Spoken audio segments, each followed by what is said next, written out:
Hi, and welcome to the Skincarma Pod. I'm Carmine, the creator and voice of the Skincarma blog. With more than 25 years in beauty as a brand builder, copywriter, and skincare junkie, I'm putting my product wisdom and expertise to work demystifying skincare. Today on the Skincarma Pod, I'm excited to welcome Frank Freeman, Vice President of Digital Disruption at Dermalogica. If you're like me, you're probably familiar with and maybe even a fan of Dermalogica's iconic daily microfoliant, an exfoliating powder cleanser that was first introduced in 2001. I first got my hands on it when I was working at Kiehl's soon after it launched. We were developing a microdermabrasion treatment and looking at the competitive marketplace. Its innovative powder to paste formula was like nothing out there. If you're a Dermalogica fan, I know you've tried it. You may recognize the brand for its clinical positioning. That too was unique at the time. Dermalogica was founded in 1986 with a mission to shift the focus from beauty to skin health, one of the first brands to actually target skin health. Of course, over 4 decades, the consumer marketplace for beauty has shifted radically, seesawing between trends, brand positioning, even product efficacy. 40 years ago, dermatologist brands were in their nascency. Clean beauty didn't even exist. Organic, exclusive to niche natural food stores and boutiques in Topanga Canyon and the Hamptons. That Clinique 3-step still ruled the day. No one talked about skin health. Over my 7 years at Kiehl's in the early 2000s, I cannot recall a single conversation about what skin needs to be healthy. And technology, it was nothing more than marketing speak. The market for clinical, results-driven, pro-skin health products is far more robust today, and tech is everywhere, driving innovation, consumer behavior, and the very genesis of entire brands. And it's this radical disruptiveness that I want to explore today. And who better to delve into it with me than Dermalogica's Vice President of Digital Disruption? Digital disruption, it sounds like it's straight out of Willy Wonka's chocolate factory. And while Frank is no magician, he's a force at the intersection of beauty and technology, the brand's resident futurist. With a deep background in digital marketing, e-commerce, and emerging tech, particularly AI, Frank is leading the charge in how one of the world's most respected skincare brands evolves in a fast-changing digital landscape. Frank is not just adapting to the future, he's actively shaping it. Let's talk to Frank. Frank, hi. Carmine, thanks for having me. Oh, welcome to the Skincarma Pod. I'm so honored. It's a delight to be here. I appreciate the invite. The head of digital disruption. We're going to get into that in a second. Yeah. And I want to know if you came up with that yourself. But before we do that, tell us about you. Who are you? Where are you from? Where'd you grow up? All of that. Sure.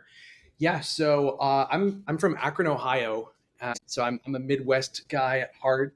I took the leap to come out to Los Angeles right after college.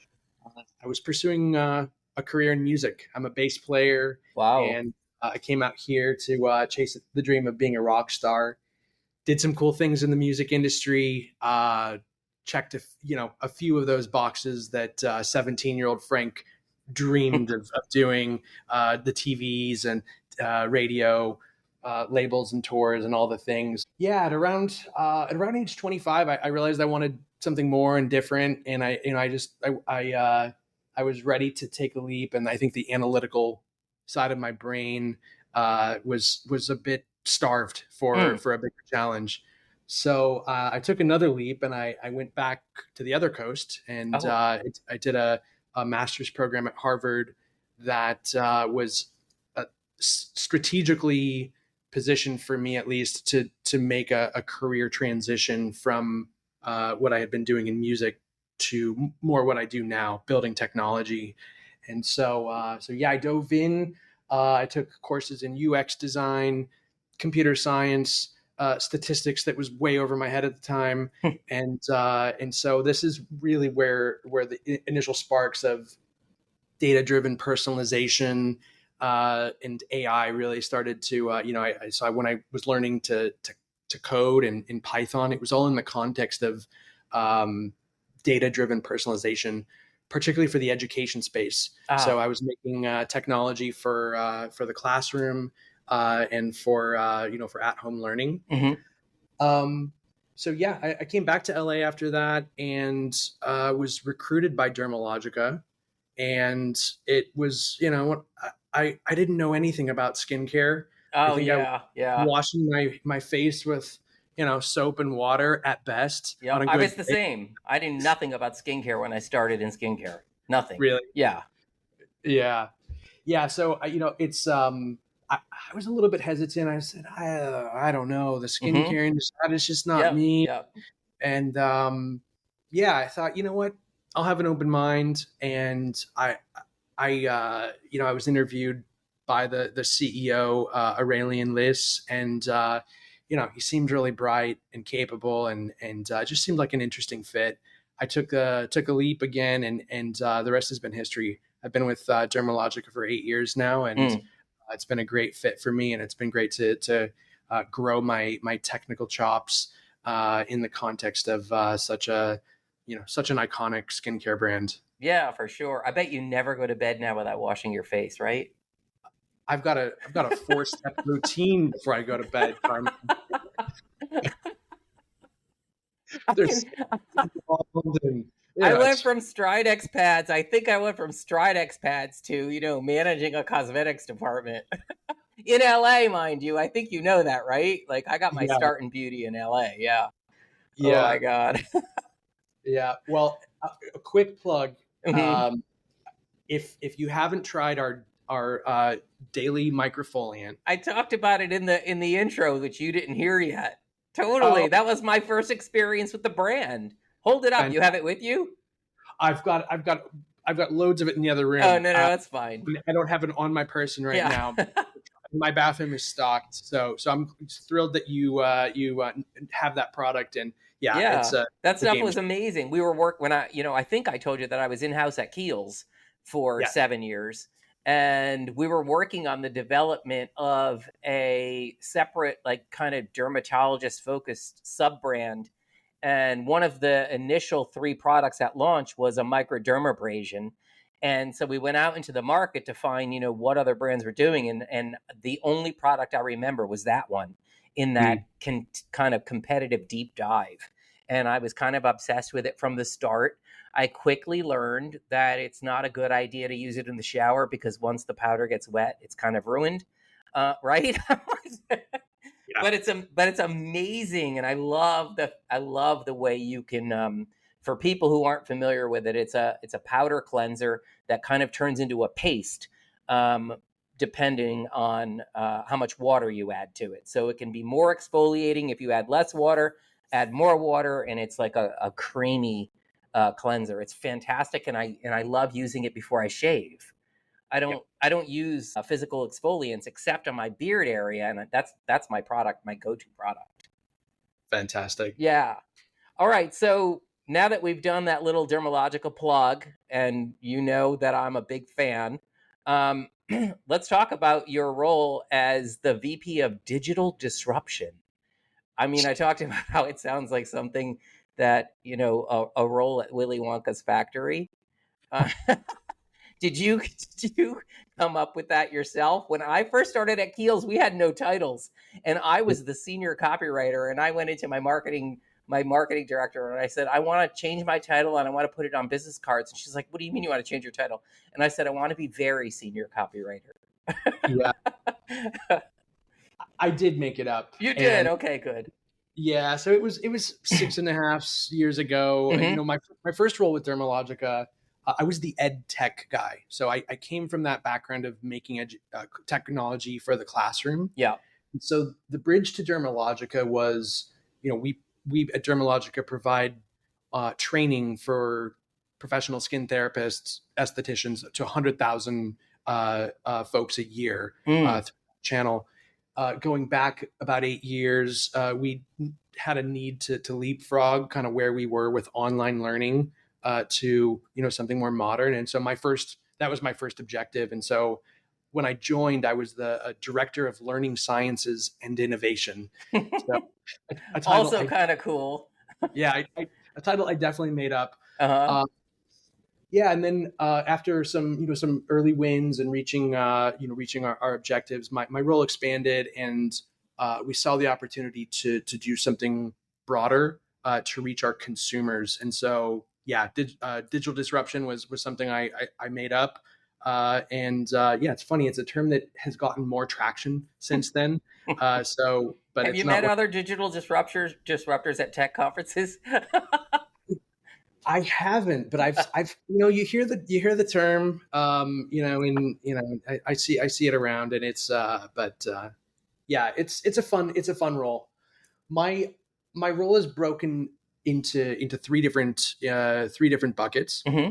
So first is building custom software that's sort of situated in between like a marketing and IT. So it's marketing. It's technology for marketing. But I've got a highly technical team, so we build custom software. So I like to think of that silo as one that lives in between marketing and IT. Hmm. All of it's underpinned by data driven personalization. We launched our first product in 2018. It's called face mapping. It allows a consumer to upload an image to the browser and have it analyzed by an AI, then receive personalized product and skin treatment recommendations. So that's been that was one of our first products that we launched. And we've launched dozens of other custom tech. The other two buckets. So, secondly, it's direct to consumer. I work closely with our direct to consumer teams across the globe. Dermalogica is on Shopify, and we've got lots of exciting things that we do there. A/B testing, other types of personalization on site and throughout the customer journey. So I work closely with our e-commerce teams there. And the third bucket is that I'm leading the charge for AI adoption at Dermalogica. So, we've been using AI since I joined, Mm. uh, but the world changed in 2020, November 2022, when Yeah. ChatGPT Yeah. put AI at the fingertips of anyone with a laptop or a phone. And yeah, so it's really been an exciting time for AI adoption. And so we've got a range of initiatives that I've been spearheading to drive adoption and AI innovation Well, at let's yeah. just jump right into AI. I want to know, first of all, were you blown away by ChatGPT, or was that something you were expecting? Yeah, I was certainly blown away. Hmm. um yeah, it was one of those moments where I'll always remember where I was when someone first told me about it. Yeah. uh, Wow. yeah, I was like, we were at a it was a holiday party, a Hmm. dermatologic holiday party, and somebody came up to me, have you tried ChatGPT yet? And I was a couple days behind. I hadn't and I was like, and I no. And so sure enough, next morning I was using it and trying it Yeah. out. We wanted to move quickly, and so the first thing that we did is we hosted a working group in January 2023 Hmm. with our CEO and all of our general managers and global leaders. And we brought in some industry expertise. We brought in a VC. We brought in some machine learning experts. We brought in just some, I'd say, AI technologist generalists, and we had a working session, a half day, where we just unpacked what is this technology, where do we think this is going, and how can we get ahead of it. Wow. So that was a great start. And outputs of that, one of the things that we started doing immediately is we said, okay, we want to this needs both a top down and a bottom up component to it. Hmm. And so that top down, I mean, it came from senior leadership, it came from our CEO, it came from me, that signaling to the org, this is something we're going to be doing. This is something you want to be a part of.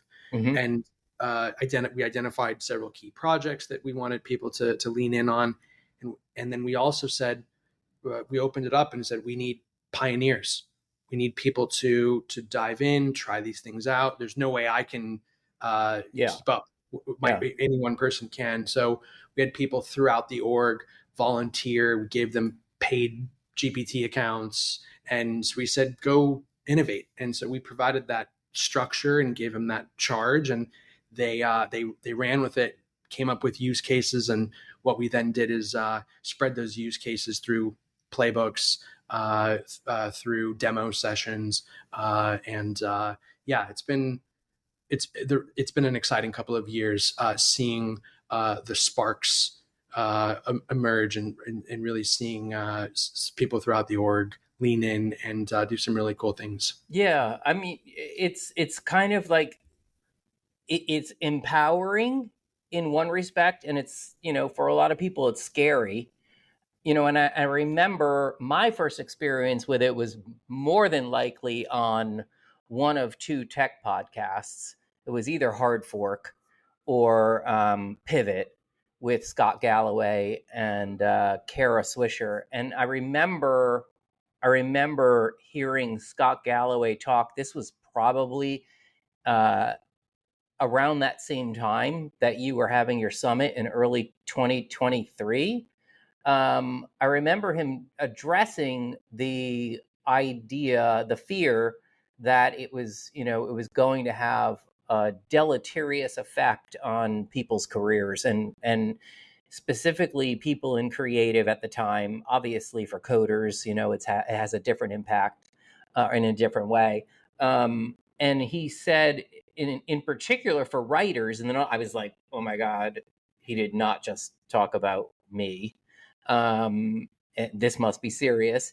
And he said the danger for a writer of AI is not the AI itself and being replaced by AI. It's the danger is in being replaced by another writer who uses AI and knows how to make themselves a better writer out of it. And I never stopped thinking about that. And I've incorporated AI into everything I do every single day since, and it has made me a better writer. And I kind of look at it in a couple of ways. When I was when I taught ESL at some point in LA, I left beauty and I began to copyright Mhm. learn how to be a copywriter, and I was doing that for a couple of years, and then I decided I also wanted to teach on top of it. So I would go into my copywriting job at around 1, and in the morning I would teach ESL because I Mhm. kind of always wanted to be a teacher, but I didn't want to give up my copywriting because it was paying me well and I loved it. And I didn't realize at the time that in those 2 years teaching, I would learn how to become a better writer because I would learn why English functions the way it does, Mhm. and it made me a better writer in that experience. And then, when I was in house at Keels, of course, I had a junior copywriter reporting to me, and so we had that kind of collaboration, and it always made me a better writer. And so I really started looking at AI and just another example of a way that I can improve my own work. Mhm. And it really has. But of course, there were times, and maybe even still times, where I think, should I be using AI for this? Should I just do it myself? But it's like I always land in, go with your gut. And if Yeah. it's going to enhance productivity, then it enhances productivity. So I would imagine that you deal with that kind of like internal conversation in the people around you, and the people that you're kind of disseminating AI out to. Is that what you're finding? Yeah. I'm finding, different camps. Mm, I think we've got camps of folks who are they're leaning in, they're head of the charge, they're coming to me telling me, hey, I tried this new sonnet model that's doing X, Y, and Z, brilliantly. And I think there's another camp that's a bit hesitant, and I sense a bit of it's a sense of some paralysis that I think I'm seeing, where mm, and it's like they're afraid to interact with the tools because they're afraid of what's going to happen with the data. And so it's a data security and privacy Oh, okay. concern, really for all the right reasons, right? I mean, Yeah. privacy is a very hot topic right now, and it's a fast moving space. Yeah. Um, so, and in particular with our European colleagues, I mean, that's just culturally, Europeans are just very cautious about their data. Yeah. Uh, and so, but even here in the States, I hear, oh, I haven't really done much with AI because I don't want to, and so what we've done to address that, I've worked closely with our IT and legal teams to draft a document that we call our AI guardrails. And so it's a living, breathing document that gets updated every time the world changes. And Every 2 weeks. exactly. Yeah. And so it's got 5, 6 bullet points on it and saying like these are the things that we can and cannot do with Hmm. AI. Oh, And wow. Can you so share that with us? yeah, of course, absolutely. I'm so excited. How fascinating. Great. What I found about what's helpful about having these guardrails, at first when I hear the word guardrail, Mm. the first intuition might be like, oh wow, this is going to hold me back from Yep. innovating. What we, Handcuffs. Yeah. exactly. What we found is it's actually the opposite because if you show someone where the line is that and say you can innovate all the way up into this line, but you can't cross it. Hmm. What we found is that gives employees more confidence to try things because they know where they're safe to innovate. If you don't tell them where that line is where we see this paralysis Yeah. and they don't take the risks. So yeah, so our AI guardrails. The first one is no confidential or personally identifiable information can be used as input for generative AI, Hmm. not even in the form of a question. Oh, So wow. Okay. this is pretty I think straightforward to a lot of folks. And so to supplement this, we provide them with a clear definition of what how we define PII, how we define confidential information. And then we also have a subpoint to this one that's where there's an exception. And so within certain containerized solutions, we say that you can work with company confidential information. And so, for example, OpenAI has a product called a custom GPT, Hmm. and Oh, it's right.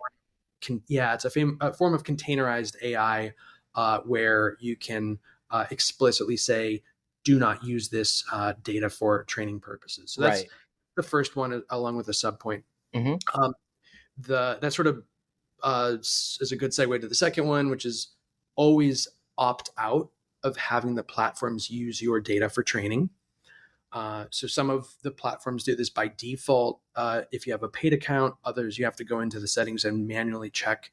Do not use my data for training. The third point is that these tools do not reliably respect intellectual property. So Mm. basically, anything that's generated by them, we say to basically treat them as you would any user generated content or UGC, and basically it's your responsibility as the employee to ensure that you are not infringing on someone else's IP. Right. In other words, assume plagiarism. Right. Yeah, Yeah. exactly. That's such a good point. And I think I told you when we initially spoke that maybe I didn't that my blog. I have a very popular blog called Skincarma. Mhm. It's dense in product reviews and brand reviews and demystifying skincare and all of that. And it was getting like 25,000 hits a month. Um, and then about 3 or 4 months after ChatGPT launched, the hits plummeted to about Mm. 5,000, and it was because Google was scraping everything and stopped directing traffic to me, and it was just the AI was just plagiarizing all of my work. Oh wow. And yeah, so I had to re-strategize, but that number three hit home for me. So was that it was a scraper that was scraping Yeah, your like if you Google Mm, now, and I almost never Google anymore because I'm so mad. No, because I use AI to do all of that now. yeah. But if you go to Google and you ask for a product review of the Dermalogica microfoliant, Yeah. um, there was a very good chance that my blog review would appear at the top of the page. Not Mhm. at the very top, but maybe Dermalogica came first, and then Sephora came next, and maybe a couple of other like Derm Store or whatever did a blog article about it. But I would always appear really high up, and it was common for a lot of products that I review, from CeraVe, Paula's Choice, The Ordinary, Glow Recipe, all of this stuff. And now, I mean, it's gotten a little bit better, but now essentially it just, it writes the paragraph. What is it called? Not Genesis. What's Uh, Google's AI called? Gem- Gemini. So Gemini writes a paragraph, and a lot of the copy is from a site like mine, and then yeah. over somewhere where no one even notices, it has the link to me, but it Yeah. doesn't drive traffic anymore. It's put a block on that. So it's destroyed bloggers, really Mm, destroyed bloggers, and so look, now I have a podcast. mm. And here we are. And here we are. Yep, the new Uh, world. yeah. Um, yeah. To close out the guardrails, the fourth point here, and it's similar to the third, but the output generated by these tools is not error free. So Hmm. I think this is obvious to most, but we found it important to articulate. It's your responsibility to check for errors before using it. For sure. So yeah, those are the sort of the four core pillars of Hmm. our guardrails, and it evolves, as I said, and it's sometimes it's as frequent as every couple of weeks that these need updated, but it's a rapidly evolving landscape, and so keeping that document up to date and it helps win the confidence of our employees that it's you're safe to innovate within these guardrails. Yeah.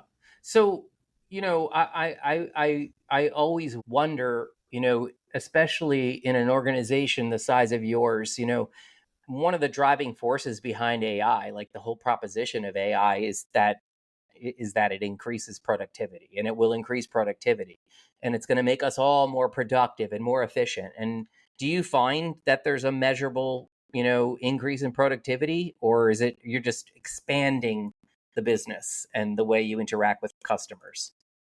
Yeah, yeah. So it's both. When I look at, I mean, look, our financial objectives at the end of the day are driving revenue growth Hmm. and then in driving profitability. And so with with the AI adoption, I think that kind of, dare I say, more obvious wins that I think everyone's doing across companies, across organizations, across industries, is the cost savings. It's finding efficiencies. It's doing more with less people. It's And so I think that those are some of the obvious ones. I would also say that there's a degree of bias in the fact, I mean, it's called chat GPT. Hmm. So you look, if you ask for some ideas from a room of, of 12 people, they're all going to say, oh, I've got an idea for a chat bot that does X, Y, and Z. And so it's that, chat GPT. And so there's just a chat bias to it. And so Hmm.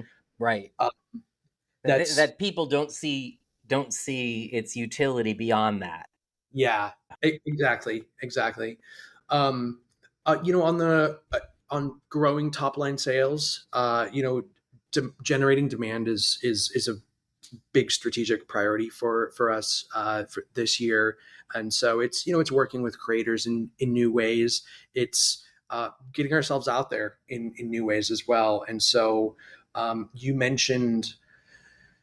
you mentioned that Google and others were scraping your blog, and I think the way we look at that is we want them scraping us. Right. Because we want to be front and center when as the consumer as consumer behaviors continue to shift and they increasingly go to places like ChatGPT and Gemini for product recommendations, I want Dermalogica's daily microfoliant to be the first product that gets recommended. Yeah. And so the ways that we've got a number of initiatives on that front to ensure that we're front of mind in those use cases.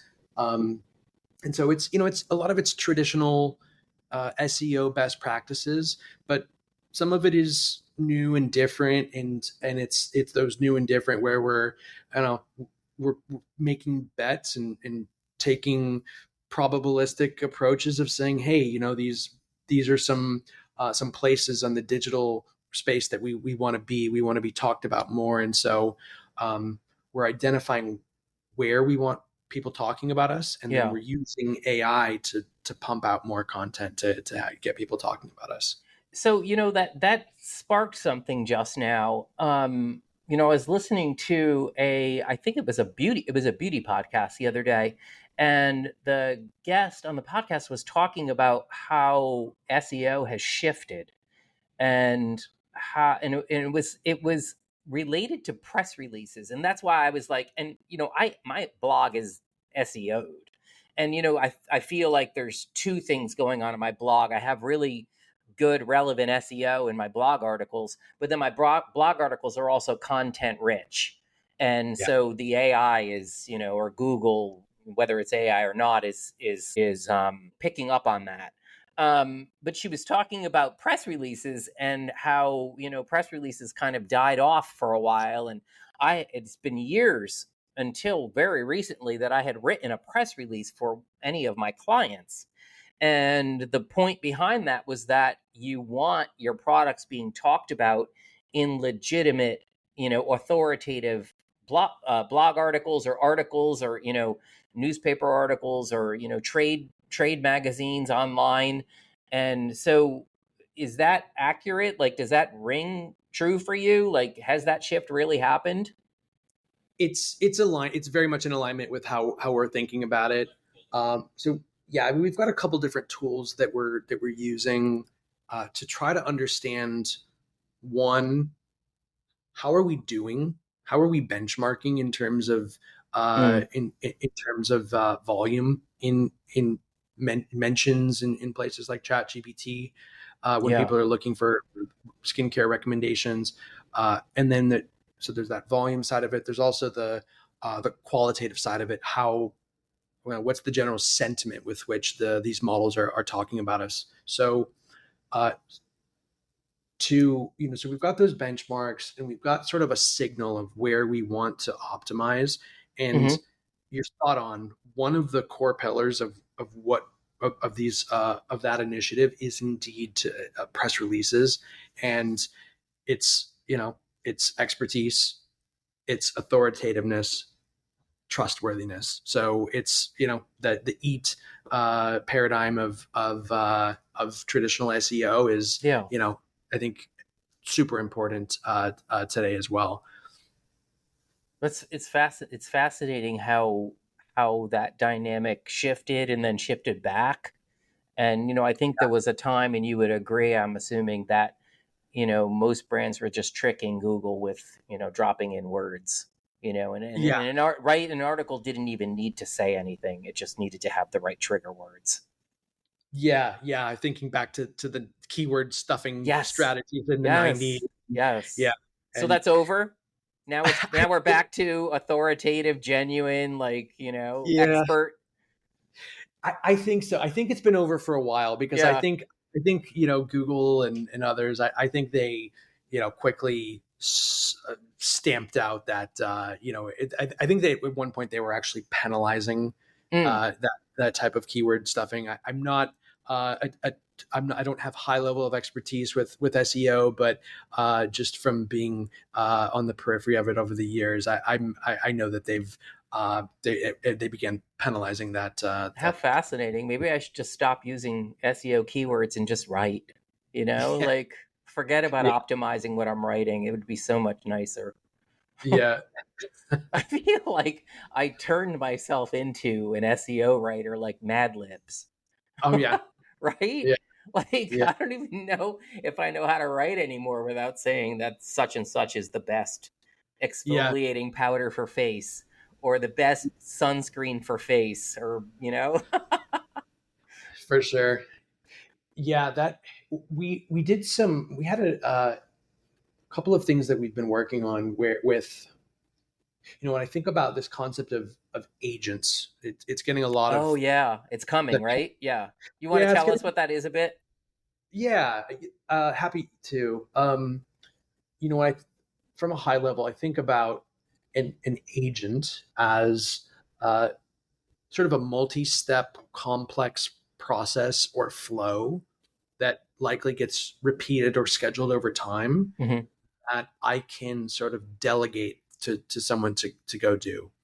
One way of thinking about this is, if I look at the structure of our organization, and I say I pick a look at our intern program, and I say what are the top, what do our interns do? What are 10 of the things that our interns do that are uh, repeatable, somewhat complex, require someone bright and capable to drive and to follow through.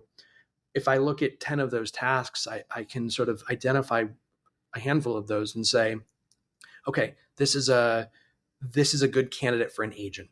Mm, And so what an agent sort of, there's a number of different ways we're going about it, but in a nutshell, it's taking a task that gets again repeated over and over and over again, and I schedule it. And so the as I see this evolving, I see some of these agents popping up, and a good example is our this topic of SEO. And we could yeah. so I could say that a, a typical, or let's say traditional job to be done from a content marketing standpoint would be, I might have someone that regularly reviews how we're doing uh, in search. So looking at a tool like SEMrush, Hmm. look, what are the keywords that we want to be ranking for? How are we currently ranking for those keyword terms? And then to apply some sort of elementary algorithm of like, okay, well, where can we be doing better? What are the blog articles that maybe could use some modification so that we rank more highly for those target keyword terms? Next step of the process, that content marketer might take that blog content, might rewrite it a bit to include some additional keywords, not stuffing it, of course, but in an authentic, organic manner, rewriting sentences or paragraphs, and then copy paste that new article and then put it through a tool like cognitive SEO, Mm, another tool that we sometimes use that gives you a score of right. from 0 to 100 of how you are ranking for these keyword terms, and then from there it's a bit of a feedback loop, Yeah. right? We optimize that score, we would then publish it on the website. It's a slow feedback loop, and maybe so it's certainly it's more like months than it is days, but we want someone to go back now a couple months from now and say, how did the world respond to that? Yeah. Did that change? Did we improve in our ranking for those keywords? So that process is one that I could delegate to an agent Mm, from A to Z. That agent would be tasked with on a scheduled basis. Maybe it happens weekly, maybe it's monthly, but to call this particular API endpoint. Let's say it's SEMrush. Fetch some metrics on how we're ranking for these keywords with these pages. Then take take the output of that, and if you see that we're below a certain threshold, take the current blog content that we have, chuck it up to ChatGPT's API endpoint, and tell wow. it to rewrite this for me using these keywords in a way that would improve SEO. Get that content back, run it through something like cognitive SEO, get the score back, and maybe there's a couple of additional iterations there to optimize the score. Then make an API call back to Shopify to automatically update that blog content, publish it on the site. And so you can completely remove the human from the process. We've got someone who sets that up, Mm-hmm. and then make sure there's alerting in place, make sure that whomever's managing the agent gets an alert that the job got done, and then maybe a quick automated report. And in a perfect world, it becomes a set it and forget it Right. from there. Over time, maybe something breaks, API key becomes stale. Somebody needs to go in and reconfigure something. But it's a world where the manager who otherwise would have been doing that process on a regular basis now becomes the manager of an agent. Got it. And you uses AI like in a way as a writer like I use it. Yeah. I actually write a few blog articles for one of my clients, and it was the first time I came across that. Was she came back to me and said, I ran the article through whatever software similar to what you were using, and it scored it as this, and here's suggestions, and to boost the score. And a lot of the suggestions were just to make the sentences shorter, Yeah. just to cut the sentences and shorten them. There were a few instances where the language I used was too intelligent, and I Mm. needed to I needed to dumb it down.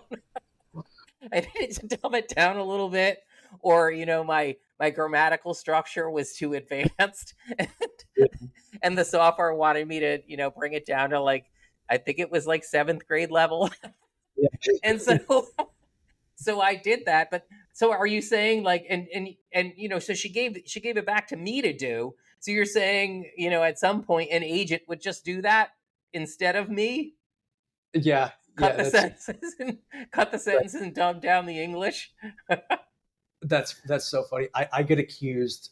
I can't tell you how many times someone from my team, and bless their hearts, Mm. have pulled me aside and said, I don't think using such an academic term would be good for this audience. Could you find something that's a little more plain English? So, yeah, That's a but good it's way to put it. yeah, But anyway, I was fascinated by the process, and I was like, I think it's hilarious that the AI thinks that my writing is too intelligent. I mean, how ironic is that? well, the AI is just it wants to flatter you too. So it's pretty it's Totally. Yes, I was flattered. I was flattered. oh yeah. Right? But like, what excites you about what you think is coming next? I mean, I know things are fast, and what may be coming next could be next month or in a year. Yeah, yeah. I really think that there's gonna it's I expect that there's gonna be another tipping point this year, another Oh. inflection point where something's gonna hit the market that's gonna change the game once again. Mm. I don't know exactly what it is. I mean, I think on the agent side of it, we've got three different tools that we're using to build agents. I'm not in love with any of them. I think they've Mm. all got their pros and cons. So I think there's probably going to be a some big unlock where one of the in the agent space where somebody really one of the AI firms is going to do something interesting, or maybe a smaller startup. I'll tell you, the generation of video and audio is that there's been some leaps there in recent weeks. Google VO, Runway. There's some really powerful work coming out of there. So like when I think about how our creative teams, how they generate assets, how we generate marketing assets that we push out. I think I think this year is certainly gonna change in a big way, and I feel like it's almost there in terms of creating assets that are polished, on brand, as strong as they would be if they were made by one of our in-house designers. And you're referring to video assets, and so I don't want to Yeah, use the dirty word deep fake. Like, is there if the intent is is positive and to be used in marketing and something that you would have done anyway with like a videographer or whatever, then there's a differentiation, or is there no differentiation? A deep fake is a deep fake. Yeah, it's an interesting space. It is a dirty word, It and is. It's like, oh God. it's a bit scary too. Yeah. I think when we go down a path of not being able to really discern Yeah. what's real and what's not. Yeah. Yeah, it's a bit frightening. It's quite exciting too, and like Yeah. we trying to stay on the edge of that tech and ensure that our folks are adopting it. But yeah, it's an interesting and it's a bit scary time on that front. Another I would say gap that that I have right now with how how we use custom GPTs, and they're they're not that good at quantitative Mm. problems at scale Mm. yet. And so if I have a very specific analysis that I need compiled and I've got a clean data set, I can I can give that to one of these language models and ask it to perform it. And what it does is it under the hood it opens up those files, it writes Python code, Mm. and I watch it in real time executing the its quantitative reasoning. That's fascinating, right? It's great. That deep research thing. Yeah. It's really really good. Um, where I haven't, but you have to be specific. You have to be very specific about what your question is, and Yeah. that's really with any type of analysis. It starts with having a good question. Yeah. I think what's even going to be even more exciting is when when I think about these language models, their superpower is language in, language out, Yeah. not quant in, quant out. Mm-hmm. And so this, to be able to ask it a question like, hey, here's a ridiculously large data set. What do you see in this data that I don't? Just to ask a very very general high level question like that, and for it to dig into it, Yeah. because there's machine learning models that can, that are designed to do those types of things. I haven't seen the large language, so there's a little bit of a gap there, if you will. Mm-hmm. And so I think I'm excited to, and we have ways that we can pull it off. I mean, we can uh, have these tools write Python for us and then run that code on a local server. But yeah, I think that would be a leap that would excite me, at least the data geek side of me, Right. and make that leap. Cool. All right. So finally, let's do just a quick lightning round. Short answers, one answer, yes, no, number, whatever. Sure. What's your P doom level if ChatGPT is a 1, ChatGPT is my buddy, and 10 is Skynet's coming for us? Where are you on that scale? 4. 4. Okay. Great deal. The last app you downloaded on your phone. Riverside. No. The podcast software. That's Yeah, amazing. yeah. That's a good. Peerspace. What is it? Peer space? Peerspace. Yeah, Okay. Wow. Cool. yeah. You're renting some space.